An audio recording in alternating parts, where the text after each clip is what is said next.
जी students, easy questions हैं, आपको सारे बता देती हूँ। फिर जैसे जैसे आप करते जाएंगे, जहाँ जहाँ से पूछना होगा वो पूछते रहना। क्वेश्चन नंबर 13 है। इसमें हमें ये गिवन है कि ए सिमेट्रिक मैट्रिक्स है और पी कोई भी m/n मैट्रिक्स है। आपने प्रूव करना है कि ये बी मैट्रिक्स जो है पी ट्रांसपोज ए पी इसके इक्वल है। ये भी सिमेट्रिक है, बी दिया हुआ है कि ये पी ट्रांसपोज ए पी के इक्वल। आपने इसको सिमेट्रिक प्रूव करना है। सिमेट्रिक प्रूव करने के लिए आपने बी का ट्रांसपोज लेना होगा और वो बी के इक्वल ही आना चाहिए। तो बी का जब ट्रांसपोज लेंगे ये आ जाएगा P transpose A P whole transpose. अब ट्रांसपोज में क्या करते हैं, जो एंड में मैट्रिक्स लिखा होता है उसको पहले लिख लेते हैं। ये जो एंड में पी लिखा है इसको पहले लिख के ट्रांसपोज लिख लेंगे, ए ट्रांसपोज आ जाएगा बाद में, और सबसे एंड में पी ट्रांसपोज का ट्रांसपोज लेंगे, वो पी आ जाएगा और ये बी के इक्वल ही आ गया। ये प्रूव हो गया।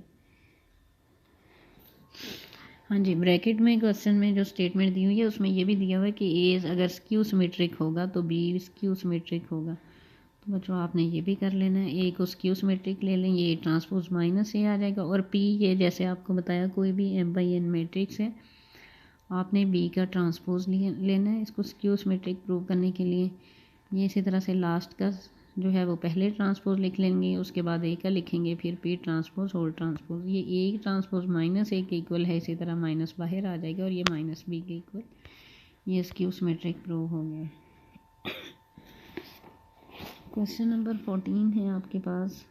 ये बच्चों आपने खुद कर लेना है कि ये सिमेट्रिक है, सिर्फ ट्रांसपोज ही लेना है। और क्वेश्चन नंबर 15 ये इसमें हर्मिशियन प्रूव करने हैं। क्वेश्चन नंबर 16 देखें। ये भी इम्पोर्टेंट क्वेश्चन है। Show that every square matrix over C can be expressed in the unique way as P plus iota Q.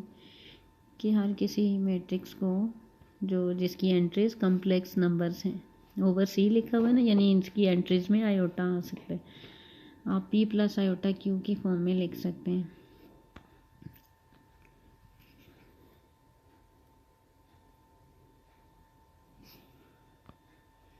ये क्वेश्चन है, नहीं सॉरी, ये कोई और क्वेश्चन है, नंबरिंग और तरह से की हुई है। ये है, इसमें उसी तरह से लिख लिया हमने। स्क्वायर मैट्रिक्स ए है, इसको 1/2 इंटू 2a लिख लिया, ए 2a को a प्लस ए लिख लिया, और ये ए बार ट्रांसपोज ऐड भी कर दिया और सब्ट्रैक्ट भी कर दिया, क्योंकि हर्मिशियन की बात हो रही है। जब हर्मिशियन की बात हो रही हो तो आपने ए बार ट्रांसपोज ऐड और सब्ट्रैक्ट करना है।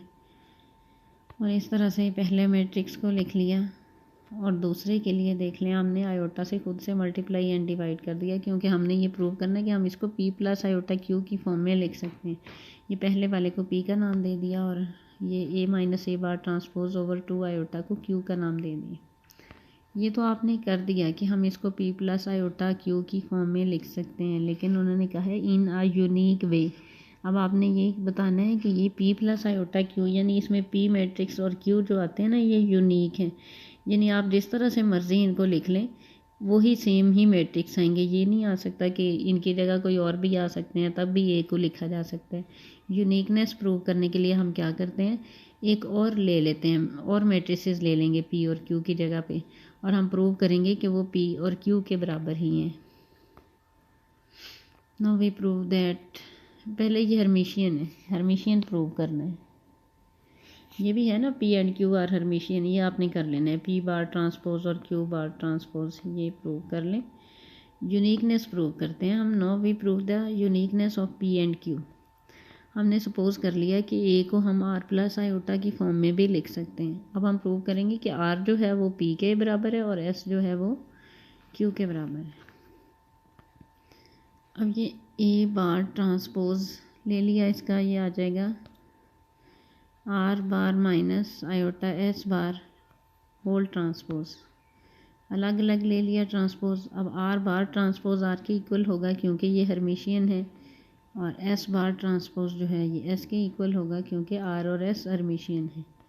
अब हमने क्या किया, ये इक्वेशन नंबर 1 है, A equal to R plus iota S, और इक्वेशन नंबर 2 है A bar transpose equal to R minus iota S. आपने एक दफ़ा इनको ऐड करके आर की वैल्यू निकालनी है। जो आर की वैल्यू आई है वो देखें, ये आपके पास आ गई है ए plus A bar transpose over 2, और ये वही है जो हम पहले पी लिख चुके हैं, जो स्टार्ट लिया था ना हमने, ये देखें यहाँ पे हमने इसको लिखा था A plus A bar transpose over two P के इक्वल आया था। अब इसी तरह से हम एस की वैल्यू निकालेंगे इन दोनों को सब्ट्रैक्ट करके, वो हमारे पास वो ही आएगी जो क्यू की है।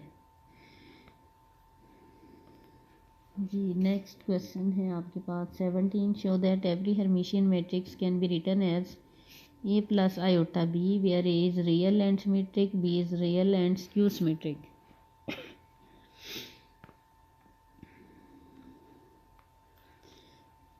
हमें ये दिया गया है कि ए रियल है और सिमेट्रिक है। जब ए रियल है तो ए बार ए के इक्वल आएगा, और जब सिमेट्रिक है तो ए ट्रांसपोज ए के इक्वल आएगा। ये चीज़ हो गई एक। बी के लिए है कि बी रियल है तो B bar equal to B आएगा, और बी स्क्यू सिमेट्रिक तो B transpose equal to minus B आ जाएगा। अब ये हमने सपोज कर लिया है कि आपके पास क्यू ऐसा मैट्रिक्स है जिसको हम ए प्लस आयोटा बी की फॉर्म में लिख सकते हैं। हमने ये प्रूव करना है कि ये हर्मिशियन है। ये है ना, ये देखें ज़रा स्टेटमेंट पढ़ें, every Hermitian matrix can be written as A plus iota B. अब हमने ये प्रूव करना है कि ये हर्मिशियन है, क्यू बार जो है, सॉरी क्यू, अब क्यू का बार ले लिया और ट्रांसपोज ले लिया, ये आपके पास आ गया है। जब हमने बार लिया ये आपके पास आ गया ए माइनस आयोटा बी, क्योंकि ए बार ए के बराबर है, बी बार बी के बराबर है, ये हमने अप्लाई कर दिया और ये ए माइनस आयोटा बी आ गया। अब इसका ट्रांसपोज लिया तो A transpose minus iota B transpose. अब ए सिमेट्रिक है तो ए की जगह ए ट्रांसपोज की जगह ए लगा दिया, बी स्क्यू सिमेट्रिक है, बी ट्रांसपोज की जगह माइनस बी लगा दिया। ये आ गया आपके पास ए प्लस आयोटा बी, तो क्यू बार ट्रांसपोज हो गया आपके पास क्यू के इक्वल। आपने प्रूव कर दिया कि कोई भी मैट्रिक्स क्यू उसको हम ए प्लस आयोटा बी की फॉर्म में लिख सकते हैं, और क्यू क्या है, हर्मिशियन है, ए और बी क्या है, रियल है, ए सिमेट्रिक है और बी स्क्यू सिमेट्रिक है।